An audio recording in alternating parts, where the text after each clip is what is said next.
bonjour. Merci d'avoir accepté mon invitation. Evelyne, tu es magistrate, ancienne présidente du syndicat de la magistrature et vice-présidente de la Ligue des droits de l'homme.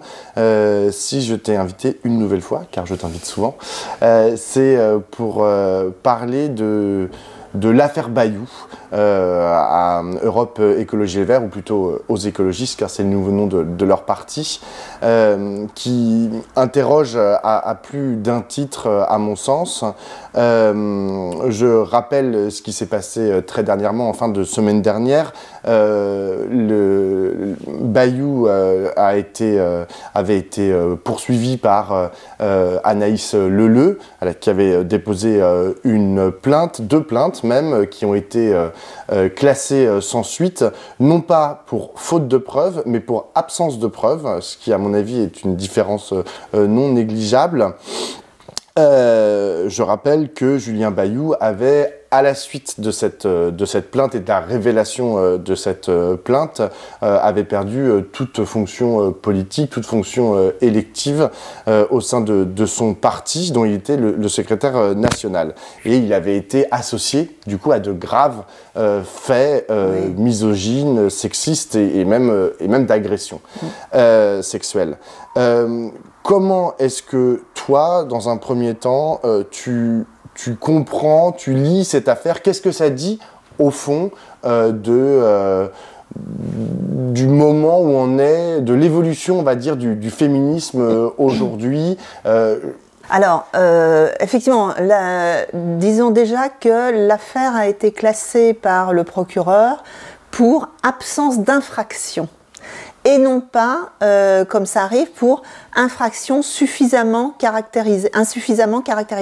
C'est-à-dire que, c'est exactement ce que tu dis, absence d'infraction. On appelle ça l'innocence, hein, en langue vernaculaire, ça s'appelle l'innocence. Et non pas présomption d'innocence, parce que j'ai entendu une dirigeante des écologistes dire il est présumé innocent. Non, il est absence d'infraction. Donc dans ces cas-là, on est innocent, ça s'appelle comme ça.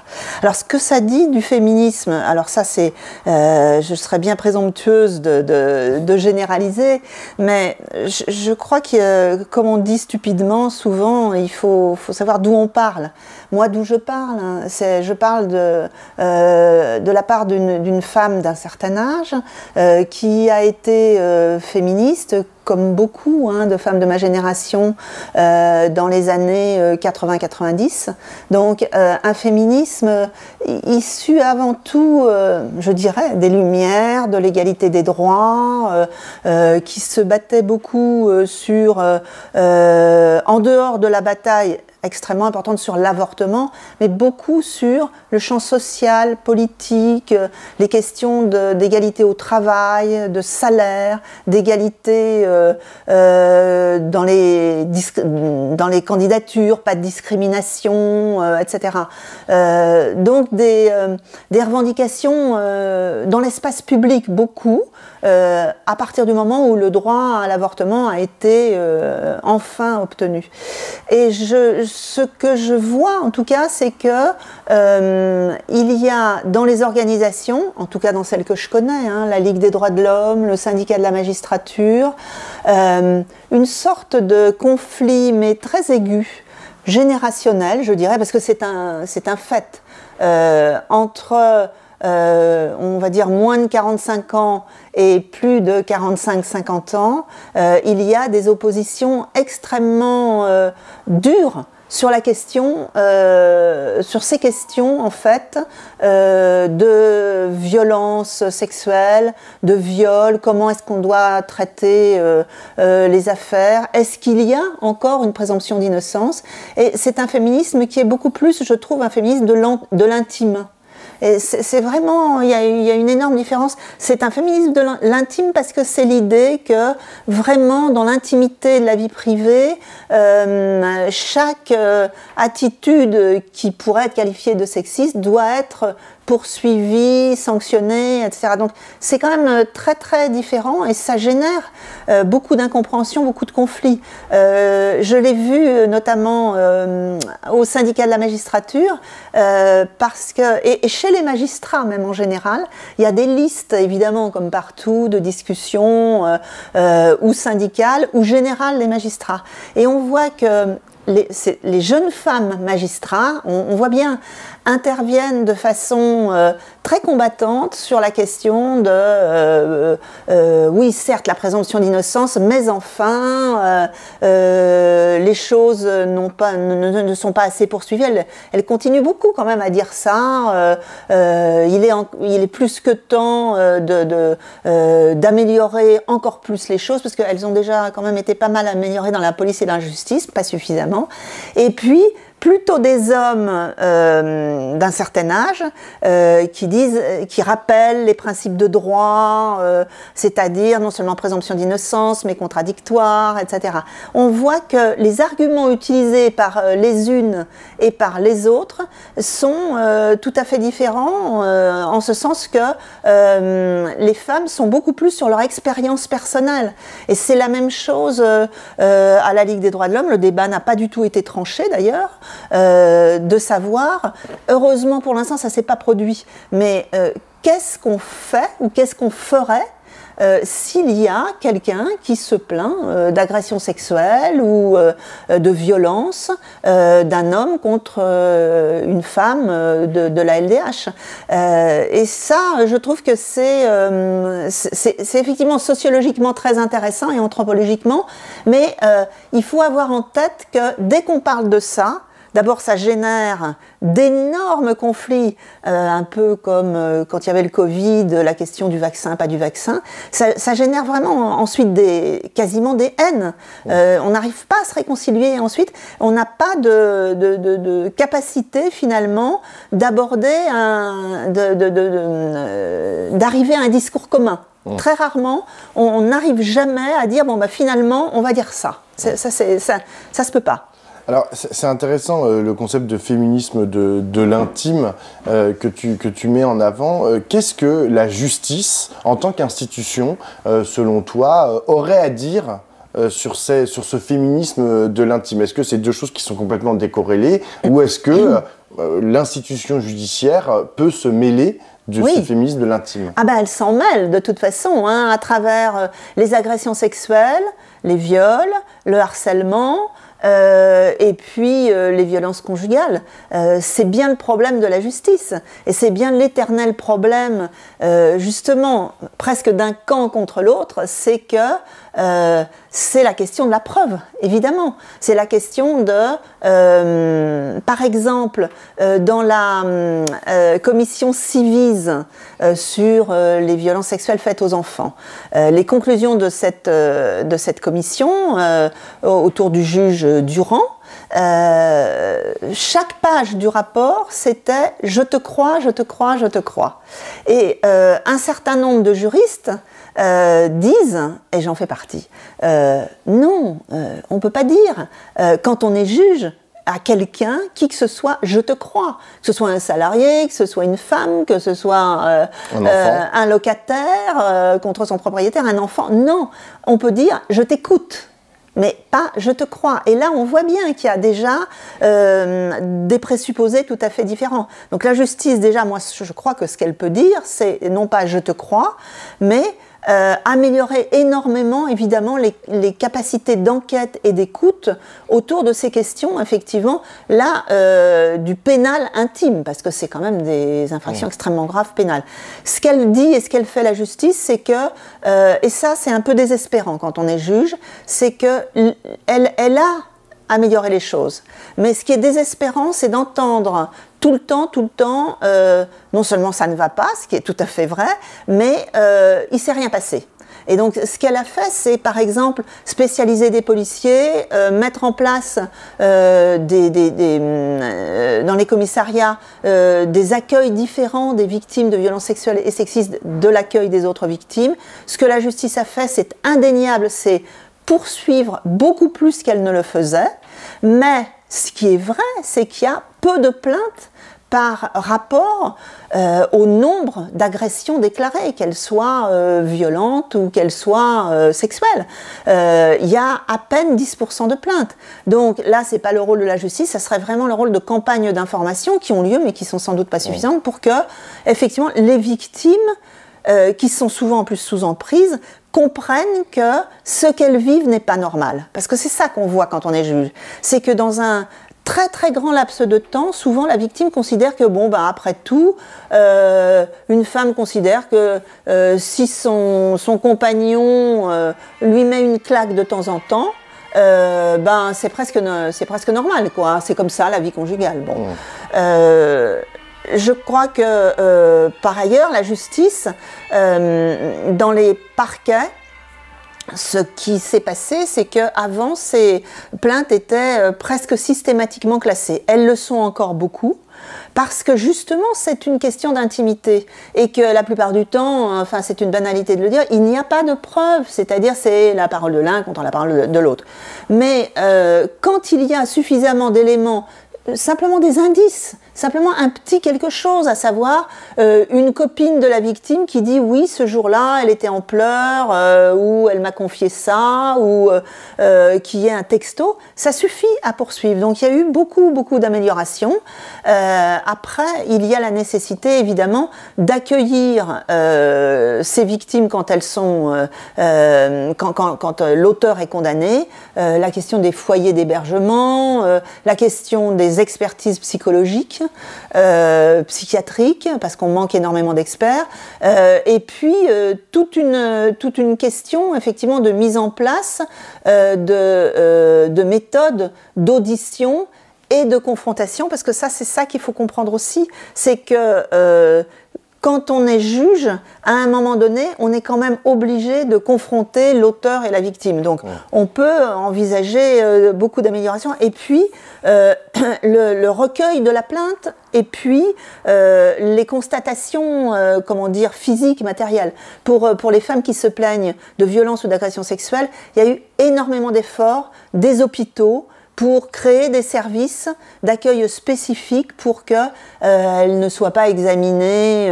entre deux autres patients, que les choses soient beaucoup plus tranquilles, sereines, etc. Bon, il y a eu des améliorations. Il en faut encore beaucoup, c'est certain. Mais la question, moi, que je me pose, c'est par rapport à cette affaire des écologistes. Qu'est-ce qu'il faut faire dans les associations, partis, syndicats, puisque je suis en partie aussi militante, qu'est-ce qu'il faut faire? Alors, justement, quel regard, alors, en tant que magistrate, mais aussi en tant que militante, tu as sur ces commissions, ces cellules de lutte contre les violences sexuelles et sexistes.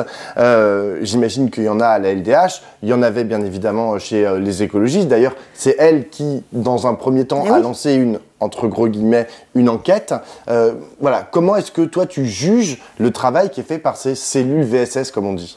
Alors, dans un premier temps, je dois avouer que, comme beaucoup de magistrats, je me suis dit, qu'est-ce que c'est que ça, quand même? C'est de la justice privée, etc. Moi, je crois que c'est le sens de l'histoire, que c'est vraiment un tel problème à la fois ressenti, puis c'est existant, indéniablement. Je vois la CGT, ils ont pris conscience vraiment de ça. Sophie Binet a beaucoup milité là-dessus. Bon, je pense que c'est certainement nécessaire qu'il y ait des structures internes, tout au moins qui recueillent les plaintes des personnes qui se disent victimes, qui puissent les examiner. La question, c'est peut-être d'introduire du contradictoire dans ces structures internes. C'est ça qui manque. J'ai vu avec l'affaire des écologistes. Bon, manifestement, il y avait une cellule interne, mais après, ils ont fait appel à une sorte de cabinet indépendant, d'avocats, d'experts.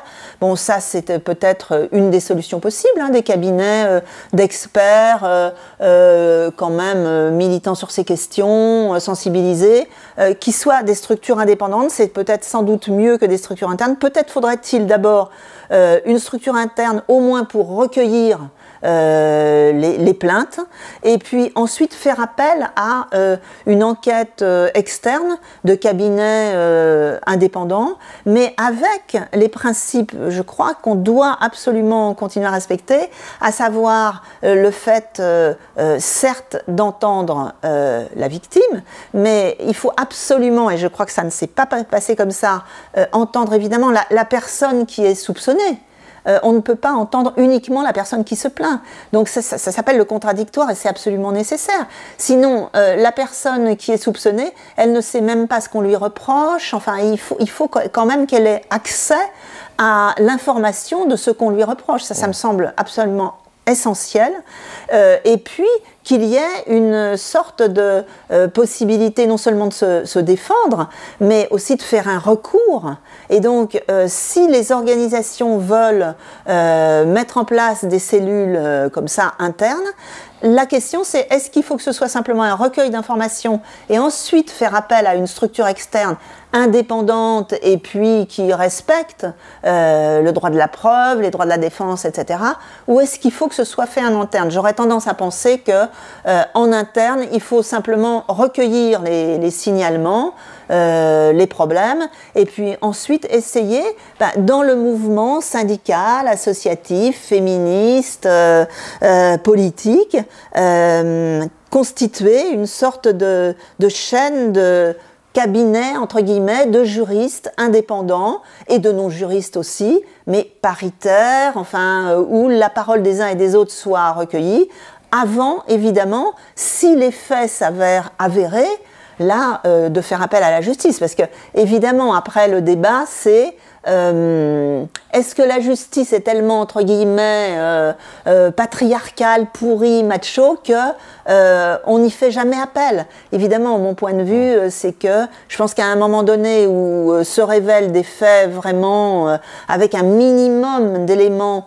d'agression sexuelle, de violence, de viol, là, il n'y a pas d'autre solution que d'encadrer, d'entourer la victime pour aller porter plainte à la justice, qui, elle, est équipée de façon tout à fait différente. Mais les conclusions de la justice et des cellules contre les violences sexuelles et sexistes peuvent être contradictoires. Tout à fait. C'est-à-dire que si la justice dit, bon, absence de preuve, voilà. Ou faute de preuve, oui. je ne peux pas pas d'infraction. Il n'y a pas d'infraction. Oui. La cellule VSS peut quand même dire, ah oui, mais c'est quand même un gros miso, c'est misogyne, c'est quand même un gros mascu, et puis nous on pense que, et genre à ce moment-là, qu'est-ce qu'on fait? Est-ce qu'on dit, c'est la parole des juges qui prévaut, ou est-ce que on donne quand même du crédit en fait à cette cellule VSS qui souvent est composée de militants et de militantes?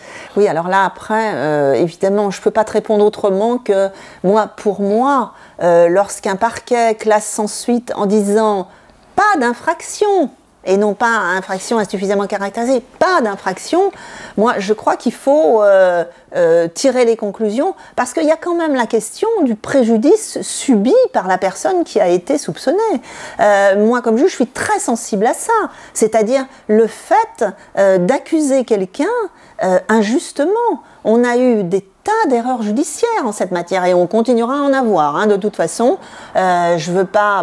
il y a eu l'affaire Loïc Séché, il y a eu d'autres affaires où les gens ont été accusés complètement de tort, notamment par des enfants, de violences sexuelles ou de viols, où ils ont été totalement blanchis ensuite. Et là, dans ces affaires, c'est pas si grave du tout, mais c'est quand même dans ces partis, dans ces associations, c'est quand même qu'est-ce qu'on fait pour réparer le préjudice subi par la personne?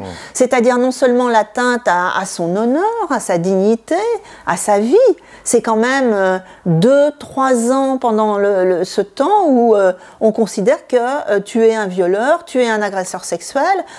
C'est la question enfin moi je suis favorable à une justice réparatrice, donc je trouve que dans les organisations, il devrait y avoir aussi une réflexion sur, il a été accusé, tout le monde a dit des horreurs sur cette personne dans l'organisation, qu'est-ce qu'on fait pour réparer quand même à un moment donné? Donc je ne peux pas dire on continue quand même, on continue quand même à l'accuser. Non, c'est pas possible. Alors, de fait, il continue aujourd'hui d'être accusé, alors pas exactement pour les mêmes faits, mais je prends en exemple le communiqué de Sandrine Rousseau, qui est députée écologiste et qui avait participé à mettre cette affaire Bayou sur le devant de la scène. Hein. Elle était députée, elle est allée dans C'est à vous, une émission très regardée, et c'est elle qui a donné une dimension quasiment nationale en fait, à cette affaire, même si elle s'en défend en disant non mais ça faisait 3 mois que il y avait Anaïs Leleu, donc la principale plaignante, lui en avait parlé, que ils en parlaient au sein d'Europe Écologie Les Verts et que les journalistes de C'est à vous étaient au courant. Donc ça veut dire que c'était quelque chose qui était déjà pas sur la place publique mais qui existait. Elle l'a mis sur la place publique et dans un communiqué, elle dit alors certes il y a eu ce classement sans suite. Pas d'infraction. Pas d'infraction, mais de toutes les façons, c'est un gros misogyne qui se tape tout ce qui bouge en soirée. Hein, c'est plus ou moins ce qui est écrit dans le communiqué. Et notamment, il se tape des militantes. Donc, c'est pas possible.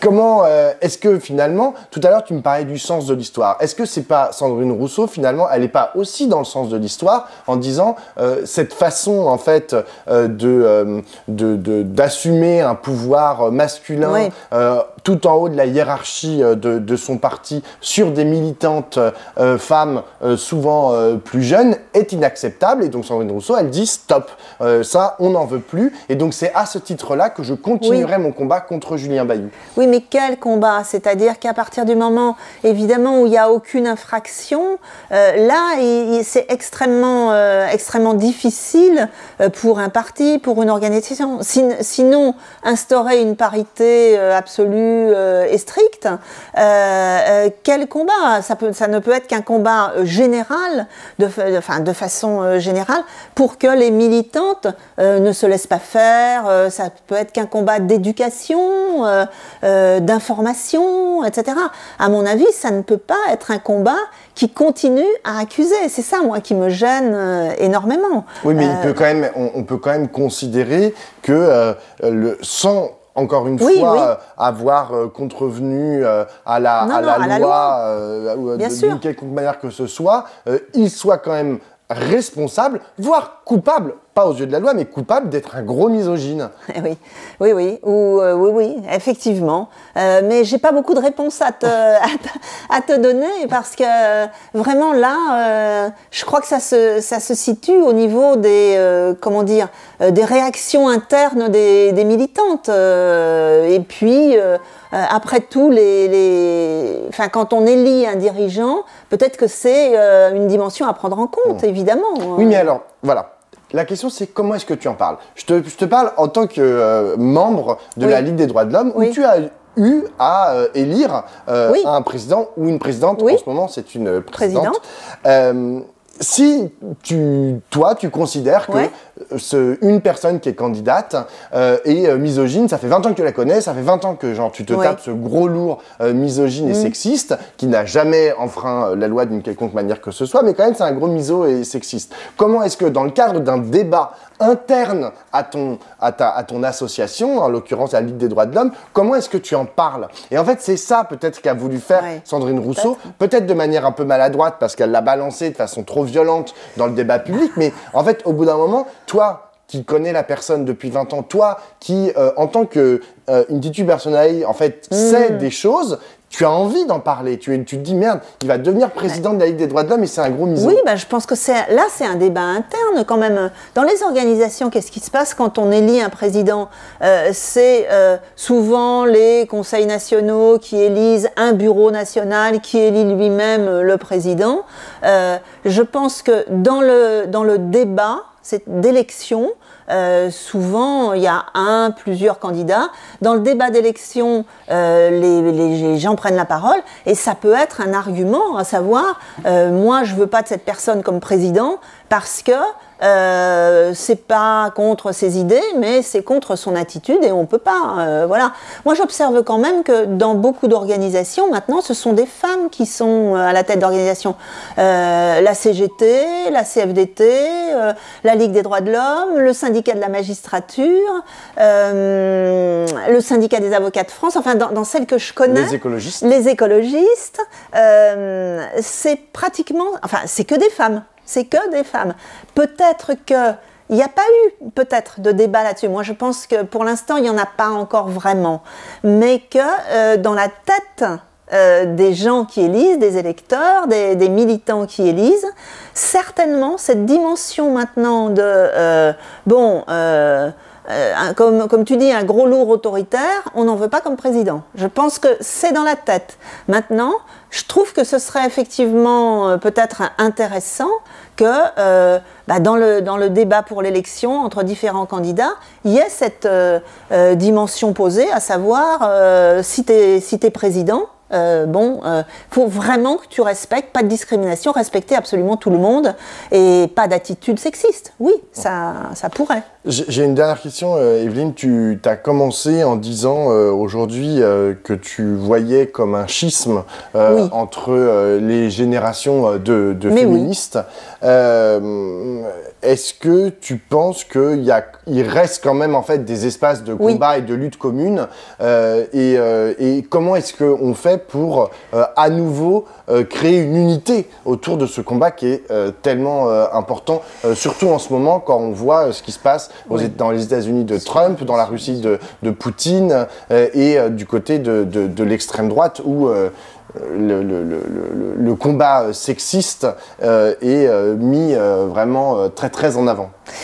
Je crois que là, pour l'instant, il y a vraiment des problèmes tellement personnels qui émergent à travers ce féminisme de l'intime que c'est extrêmement difficile non pas alors de mettre les gens autour d'une table, ça c'est vraiment la chose à faire, mais d'arriver à des positions communes. Ce que je constate, par exemple à la Ligue des droits de l'homme, là où on a des positions communes, c'est la question des discriminations, par exemple. On n'a absolument pas du tout de divergence les unes et les autres là-dessus. En revanche, par exemple là, on a un groupe de travail qui s'appelle Femmes, Genre, Identité et on va faire un débat avec ce groupe de travail et le groupe de travail que je co-dirige qui s'appelle le groupe de travail Justice Police pour essayer de se comprendre parce que évidemment ce groupe Femmes, Genre, Identité c'est en gros je te crois, je te crois, je te crois et le groupe Justice c'est faut des preuves, faut des preuves, faut des preuves. Donc on va essayer en fait de construire une position commune qui soit pas une position purement idéologique quoi, en encadrant justement qu'est-ce qu'on doit faire à la Ligue des droits de l'homme. Est-ce qu'on doit mettre en place une sorte de commission spéciale? Comment elle devrait être élue? Comment elle devrait être composée? À quel moment, s'il s'avère qu'on a des agressions au sein de la Ligue sexuelle ou sexiste, à quel moment on arrête, on saisit la justice? Voilà, je pense que c'est plutôt de cet ordre-là. Mais vous arrivez encore à vous parler. On se parle, on se dispute, mais on se parle. Eh ben, c'est sûrement ça l'essentiel. Oui. Merci beaucoup, Merci. Evelyne.